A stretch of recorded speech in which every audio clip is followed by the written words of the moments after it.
নমস্কার বন্ধুরা, আমি পপিন। আমার রান্নাঘরে আপনাদের সবাইকে স্বাগত। আজকে আমি খুবই সহজ একটা মিষ্টির রেসিপি নিয়ে চলে এসেছি, বাঙালিদের অত্যন্ত প্রিয় রসগোল্লার রেসিপি নিয়ে। আজকে আমি আপনাদের সাথে শেয়ার করব রসগোল্লার রেসিপি। অনেকে আছেন যারা ছানার মিষ্টি তৈরি করতে গিয়ে অনেক রকমের অসুবিধা ফেস করেন বা ভয় পান মিষ্টিটা খারাপ হয়ে যাবে। আজকে আমি নতুন রাঁধুনিদের জন্য সবথেকে সহজভাবে কি করে রসগোল্লা তৈরি করে নেবেন সেটাই আপনাদের সাথে শেয়ার করব। আসুন দেখে নেওয়া যাক আজকের এই রসগোল্লার রেসিপিটা। 1 লিটার দুধ নিয়েছি। দুধটা ভালো করে গরম করে নেব। একটা বাটিতে 2 চামচ ভিনিগার নিয়েছি, আর একটা বাটিতে 2 চামচ জল। যতটা ভিনিগার সেই পরিমাণেই জল নেবেন। জল আর ভিনিগারটা একসাথে একটা চামচ দিয়ে ভালো করে মিশিয়ে নেবেন। দুধ ভালো করে ফোটেনি, মাঝে মাঝে একটা চামচ দিয়ে দুধটাকে নাড়িয়ে চাড়িয়ে নেব। দুধ ভালো করে ফুটে গেছে, দুধটাকে বেশি ঘন করে নেওয়ার প্রয়োজন নেই। দুধটা ফুটে গেছে, 2 মিনিটের জন্য আমি গ্যাসটাকে অফ করে নিয়েছিলাম। 2 মিনিট পরে দুধের মধ্যে ভিনিগারটা আমি দিয়ে দেব। ভিনিগারটা একবারে দুধের মধ্যে দেবেন না, অল্প অল্প করে দুধের মধ্যে ভিনিগারটা দিয়ে মিশিয়ে নেবেন। ভিনিগারটা একবারে যদি দুধের মধ্যে দেন তাহলে রসগোল্লাটা তৈরি করার পরে রসগোল্লাটা শক্ত হয়ে যাবে, খেতে অত সফট হবে না। 2 মিনিট পরেই ভিনিগারটা দিয়ে ভালো করে মিশিয়ে নেবেন। ছানাটা কাটানো হয়ে গেছে। একটা বাটি নিয়েছি, বাটির উপরে ছাঁকনি নিলাম। ছাঁকনির উপরে সাদা কাপড় নিলাম। খেয়াল করবেন কাপড়টা যেন সুতির হয়, তাহলে বেশি ভালো হয়। সাদা কাপড়ের উপরে সমস্ত ছানাটাকে ঢেলে নিলাম।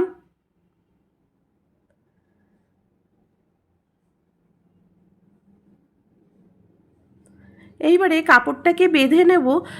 ছানার মধ্যে যে এক্সট্রা জলটা আছে সেটা কখনও আপনারা চেপে চেপে বের করবেন না, সেটা নিজের থেকে বেরিয়ে যেতে দেবেন। 30 মিনিট রেখে দিলে দেখবেন জলটা বেরিয়ে যাবে।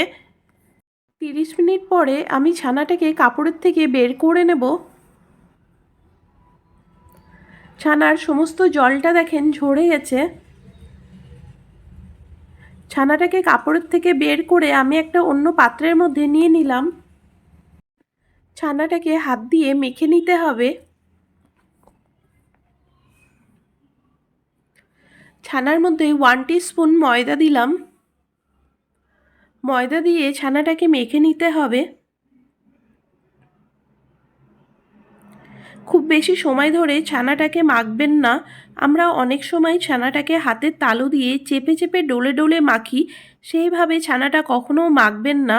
ছানাতে যে তেলটা থাকে সেটা বেরিয়ে যাবে আর রসগোল্লাটা শক্ত হয়ে যায়। 10 মিনিট ধরে আমি ছানাটা মেখে নিয়েছি। ছানাটা থালার মধ্যে লেগে যাচ্ছে না। ছানা নরম হয়ে গেছে। ছানা মাখাটা হয়ে গেছে। এইবারে মেখে নেওয়া ছানার থেকে আমি লেচি কেটে নেব। আপনারা যে রকম সাইজে করতে চান ছানার বলগুলো, সেই রকম সাইজেই লেচিগুলো কেটে নেবেন। আমি মিডিয়াম সাইজে ছানার বলগুলোকে করে নিচ্ছি। আপনারা ছোটও করে নিতে পারেন, আবার বড়ও করে নিতে পারেন। রসগোল্লার গায়ে যেন কোনো ক্র্যাক না থাকে। রসগোল্লাটা আমার একদম পারফেক্টভাবে গোল হয়ে গেছে। রসগোল্লার গায়ে কোনো ক্র্যাক আসেনি। এমনি করেই আমি সমস্ত রসগোল্লাগুলোকেই করে নেব। এইবার রসগোল্লার জন্য আমি শিরা তৈরি করে নেব। 2 কাপ চিনি, 5 কাপ জল দিলাম। এই শিরাটা কিন্তু একদম পাতলা হয়, ঘন হয় না। যদি আপনারা ঘন শিরার মধ্যে মিষ্টিগুলো করেন, মিষ্টিগুলো ফুলবে না আর শক্ত হয়ে যায়। এই জন্য আপনারা একদম পাতলা শিরার মধ্যেই মিষ্টিগুলো করে নেবেন। ছানার বলগুলোকে চিনির শিরার মধ্যে দিয়ে দিচ্ছি। ছানার বলগুলো তৈরি করে রেখে দেবেন না, সাথে সাথে চিনির শিরার মধ্যে দিয়ে দেবেন।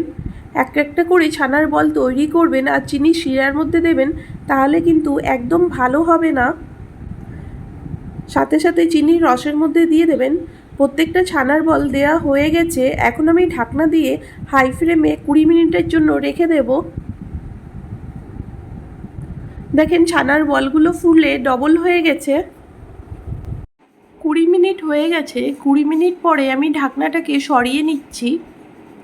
দেখেন রসগোল্লাগুলো ফুলে ডবল হয়ে গেছে।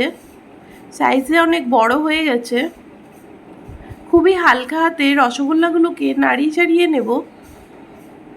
রসগোল্লাগুলো বেশি নাড়াচাড়া করার প্রয়োজন নেই, রসগোল্লা নিজের থেকেই উল্টে পাল্টে হয়ে যায়।